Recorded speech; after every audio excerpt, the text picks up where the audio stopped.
একজন স্বামী সবচেয়ে অসহায় হয়ে যায় স্ত্রীর যে ভুল কাজটির জন্য, আবার একজন স্ত্রীও সবচেয়ে অসহায় অনুভব করে তার স্বামীর যে ভুল কাজটির জন্য। এটা আমরা অনেকেই জানি না।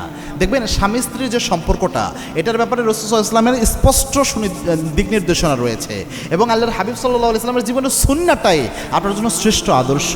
আল্লাহর হাবিব সাল্লাল্লাহু আলাইহি ওয়াসাল্লাম বলতেন, এটা খেয়ারুকুম লিনিসাইকুম, তোমাদের মধ্যে ওই পুরুষ আল্লাহর কাছে সেরা যে তার স্ত্রীর কাছে সেরা।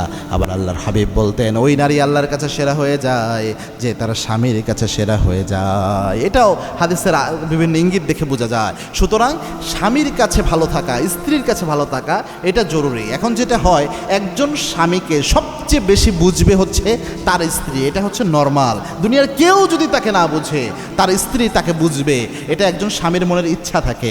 কোনো স্বামী যখন দেখে দুনিয়ার সব মানুষ কি ভাবলো না ভাবলো, তার স্ত্রী তাকে ভুল ভাবতেছে, তার স্ত্রী তাকে ভুল বুঝতেছে, তার স্ত্রী তাকে নিয়ে খারাপ চিন্তা করতেছে, ওই স্বামীটা নিজেকে এতটা অসহায় মনে করে, এতটা মনের দিক থেকে সে ভেঙে যায় যে হায় রে, দুনিয়ার মানুষ অবিশ্বাস করতে পারে, দুনিয়ার মানুষ ভুল বুঝতে পারে, আমার যে কলিজার টুকরা আমার স্ত্রী, এই স্ত্রী যাকে, যে আমার হৃদয়ের সাথী, যে আমার হৃদয়ের রানী, যে আমার জীবন সঙ্গিনী, এই মানুষটাও আমাকে ভুল বুঝলো।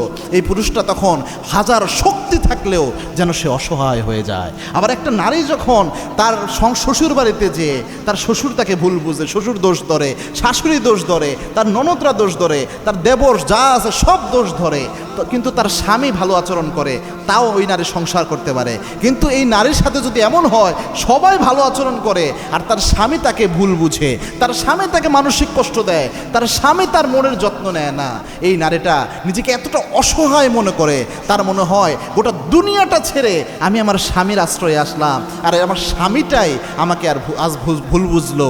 এই নারীটা নিজেকে সবচেয়ে অসহায় ভাবে।